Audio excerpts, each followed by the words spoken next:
Alright guys, TacticalRab back again today. I hope you're all doing well and enjoying your day so far. And after an absurd day one at the Call of Duty World Championship, we do have our bracket confirmed for the second round of matches. 2 losers games, 2 winners games today. And Thieves versus OpTic especially spicy because of the words that Thieves had to say a few days ago, saying that OpTic were rather overrated. Shotzzy has responded ahead of the big grudge match this evening. Very much intrigued to your thoughts in the comment section below. Hit the like button if you enjoy. Subscribe if you're new as always, I'd greatly appreciate it. Really upset the channel. Thanks very much indeed for doing that one. Plenty, of course, as always, to discuss today. First of all, of course, being the big series at the end of last night, FaZe versus the New York Subliners. Thought this is kind of funny here from Crim. But, I mean, yeah, let's talk about this series real quick because, look, Vanguard has just done it again. I can't believe the amount of Game 5s we have here. If you'd have said that all the matches today were Game 5, I'd have said, okay, there's a decent chance, but still, surely some of these series should go quicker than 5. Game 1 goes the way of New York pretty comfortably. Honestly, well, okay, well, the scoreline wasn't comfortable.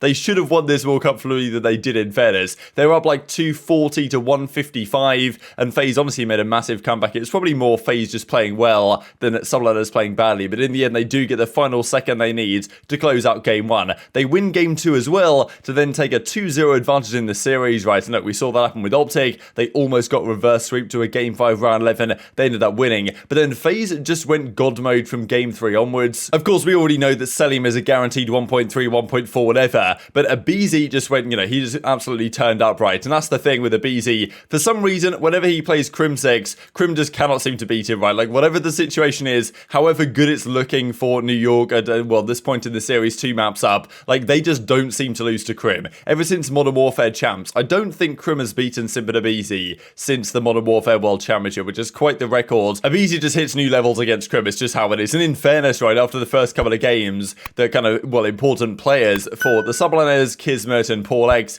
didn't really perform at that level. They fall short the next couple of maps. Impressive actually on the Tuscan. I believe Arcitys made a call to get the guys to switch to cold-blooded, so the glide bomb wasn't going to be so effective. They go Game 5. They win the Berlin comfortably. And this honestly could be massive for FaZe's run because it's not just like a comfortable 3-0, 3-1. They had to go down 2-0 and then battle back from adversity and then win 3 straight, right? So an impressive start to their World Championship defense from last season. New York are going to be incredibly frustrated. They go down to losers to play London. That was the team that they lost to in the first round, actually, back in Major 3, where they needed a good result at Major 3. Theoretically, they ended up coming top 12. They lost in winners. They then lost to London in the first round of losers. It's a similar story happening this time, but they should be favoured against London, you would imagine. And even this FaZe fan just wrote in Crim 7 right here in the stand. So, tough scenes for New York, of course. It was a very winnable series for them after the first couple of maps, but FaZe definitely turned up massively. And look, I predicted a 3-2 FaZe here. That's what happened. Not exactly in the fashion that I would have expected it to. And even FaZe are throwing the daggers in. Where did the dog go, right? So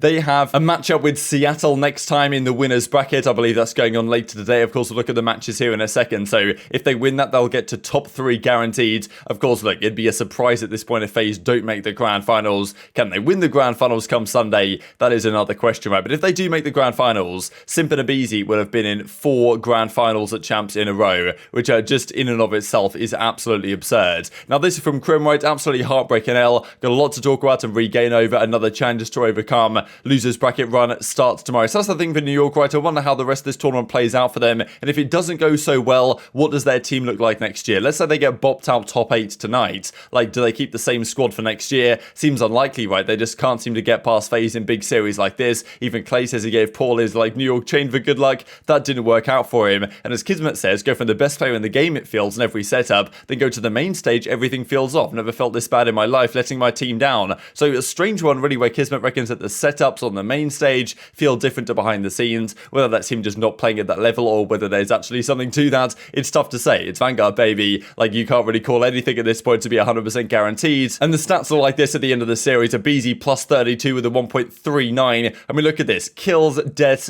damage. Like, aBeZy was the driving force in the lobby. Both aBeZy and CleanX yesterday played phenomenally well, but only one of them actually got the series win in the end of the Game 5. And Cellium just a standard 1.42. Like, I mean, yeah, he does it every single time. But they would have probably lost the series if not for aBeZy stepping up in those last few games of the series. So all the results that I predicted on day 1 went as I expected them to, but certainly that the map count in some of the series was not the case at all. Mutineers were trying to get tagged for Toronto to take down OpTic, but yeah, unfortunately, it's invite only, bro. This also just to mention real quick because we saw some of these, well, fans in the crowd with certain signs and stuff, and I believe this this guy actually got kicked out for this sign, which I thought was maybe a little bit harsh, to be honest, especially because it sounded like he was going to get kicked out for the whole weekend. I thought, okay, if you don't want the sign on stream, CDL, confiscate the sign, whatever. Don't kick the guy out. He's just here to have a good time. He's paid his money. He's flown in. So they kick him out of the event, and it does seem like they're going to allow him back in for tomorrow, which is good news, at least for everyone. So I think everyone was kind of coming together here and trying to get this guy back in the venue, which I believe is what will happen. So I suppose that at least is good news. Let's talk the OpTic Toronto series, right, and what that means for today. This I thought was kind of incredible, actually, looking back to last year at Cold War and kind of the revenge that OpTic got last night on Ultra for that Cold War season. Because, I mean, yeah, look how many times this happened. OpTic lost so many times last year, 5 different times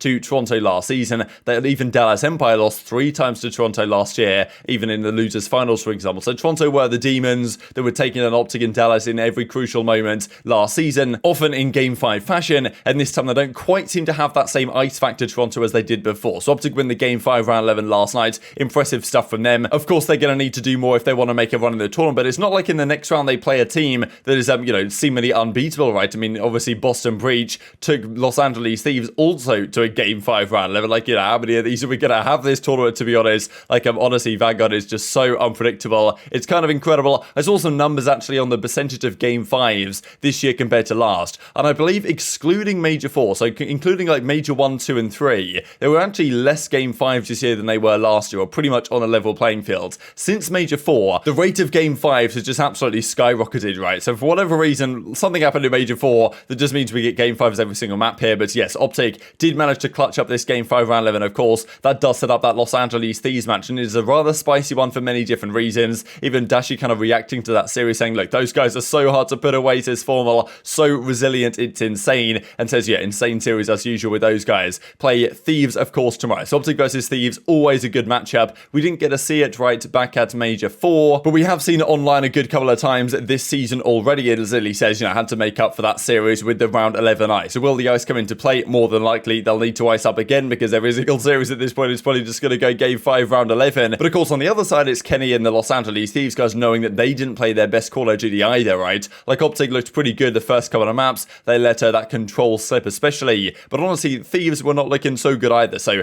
often these teams, they take a little bit of time to warm up into the tourney. That's the thing, right? With some tourneys, they'll have the group stages. That's what used to happen with the World Championship back in the day. There'd be the group play matches. You'd have to win 2 of those pretty much to get through the group if your bracket works out in your favor. Then you'd go into the big, like, 16-team bracket, right, for the entire tournament. Nowadays, you don't really get any warm-up, right? So even if, like, even the favorites can come out relatively slow and, like, warm up into the series and warm up into the tournaments, which, you know, you got more opportunity to do, I suppose, in the previous format. But Thieves, of course, versus OpTic, it's always a spicy one, especially because it was not many days ago at all where the question was being raised by Los Angeles Thieves, how overrated actually are OpTic. Drazah was saying that he reckons, look, if there's the most overrated team, it's OpTic. Like, their fans just think they're way better than they actually are, this type of stuff. And of course, as we may well have predicted, it's Thieves versus OpTic in a winners round 2. So it doesn't get too much better than this. Decided to actually ask the guys about this, right? And Shotzzy says, look, we're going to find out when we play them tomorrow exactly what we think about that. In a recent video, LA Thieves called you the most overrated team. How do you guys feel about that? I mean, there's, I think we play them tomorrow, right? Yeah, we play tomorrow, so yeah, we'll tell you about what we think tomorrow. Yeah. Right. And there's a few things here that might play into OpTic's hands depending on how things go. So usually what happens here is that Thieves will veto Bacage hardpoint, and OpTic obviously quite like to play it now, especially after their victory against Toronto yesterday, so they're probably now thinking, okay, what do we ban out? So there's a Tuscan, there's a Berlin, there's a Gavutu. I would have guessed, just thinking about that on paper, that OpTic will probably go for Gavutu and Tuscan and leave Berlin in, but there is an option actually to still play Berlin here, because you've got to think that because OpTic are the number 2 seed and Thieves are the number 3 seed here, OpTic do have that advantage, which means that if Berlin is played, if they do the vetoes correctly, I think they will be able to get themselves on the good side. And apparently, according to Carson, good side Berlin is now 9-1 since the major, right? So this might have been one of the reasons why, or since the start of Major 4, one of the reasons why OpTic didn't play Berlin pretty much at all at Major 4 is that because they had a bad seed going in, because they started in losers, they would have to start on bad side a lot, which would put them at a disadvantage. Whereas maybe now we're going to start to see them play it a bit more, now they should have the veto advantage and the seeding advantage in some of these series. So it could be one thing that plays into their favor if Berlin is played in the map set tonight. This also just to mention, apparently the pre-show today, they're going to confirm the season MVP and the Rookie of the Year. The Rookie of the Year is guaranteed Pred.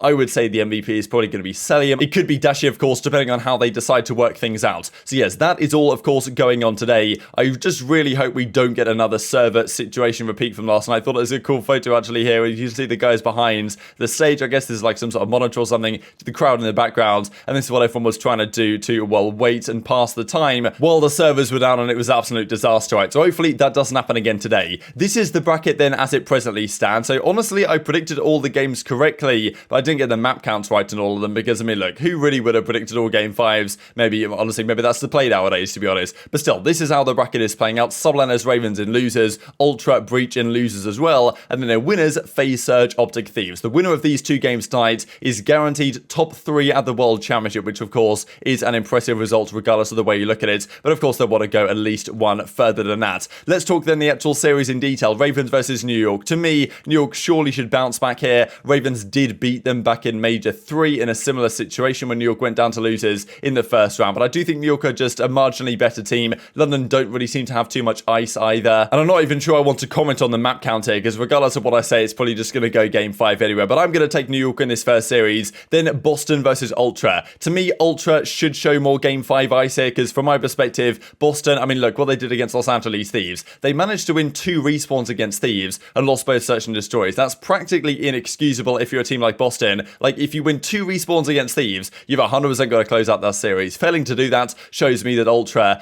do have a lot of ice. I mean, look, they lost game 5 round 11, but they do at least seem to always put themselves in the position to win a map in a series. So I think that Ultra, I'm going to favor them here again in a 5. Then at Surge FaZe. This to me is an interesting one, because before the tournament began over at the Breaking Point podcast, we were doing our predictions, and I thought that FaZe might lose this series to Surge, right? I thought this probably would happen before the tournament. Surge are currently on a 2-series win streak against FaZe. Now, the reason why I'm doubting my initial pick here of taking Surge in 5 is because the way FaZe won that series last night against New York, like that 3 map in a row, that really, fired up the team. I imagine aBeZy playing really well, and Surge, Accuracy, and Mac weren't really at the races, and they just about scraped a series victory. So I do think that based on what I saw yesterday, FaZe are the favourites here, but just going with my bracket prediction, I'm going to take Surge with an upset victory to get top 3 this tournament. And then Thieves versus OpTic, the final match. Also a match that we predicted in our predictions because we got all the game 1 games correct. And this honestly is kind of a similar story to the FaZe Surge series, in that I thought the Thieves going in here were quite significantly the better team than OpTic, but after watching yesterday's performances, it's like, well,